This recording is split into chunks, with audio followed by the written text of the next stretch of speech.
And now for a look at stories making headlines around the world, and we start in Russia. President Vladimir Putin there has said his country is developing an array of what he called invincible nuclear weapons. For more on this and other news around the world, we turn to our Ro Aram at the news center. Aram, a stark warning to the world ahead of the presidential election in Russia. That's right, Semin. Putin was speaking at an annual address to the Russian parliament on Thursday, outlining his policies ahead of the March 18th election. Among the weapons he boasted was an underwater drone armed with a nuclear warhead powerful enough to sweep away coastal facilities and aircraft carriers. Another was what he called an invincible nuclear-capable cruise missile with unlimited range that is capable of eluding air defense systems. Although Putin noted that Moscow has no intent of aggression, he did say that a nuclear attack on any of his country's allies would be regarded as an attack on Russia itself.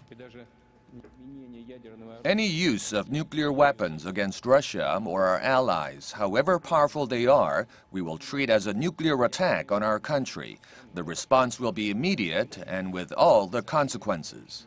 It was unclear if he had a particular Russian ally, such as Syria, in mind, but his comments looked like a warning to the US.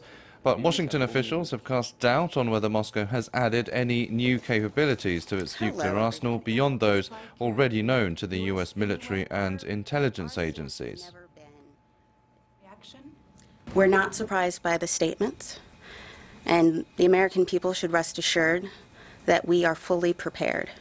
She went on to say that US missile defense systems in Europe are not aimed at Moscow, but designed instead to defend against other threats, such as North Korea and Iran. Putin has shrugged off those arguments and said in his speech that Washington should revise its Russia policy and engage in dialogue. Putin has used a militaristic rhetoric to shore up support before, which has worked, and it looks like he's using the same tactic 17 days ahead of an election he's expected to win.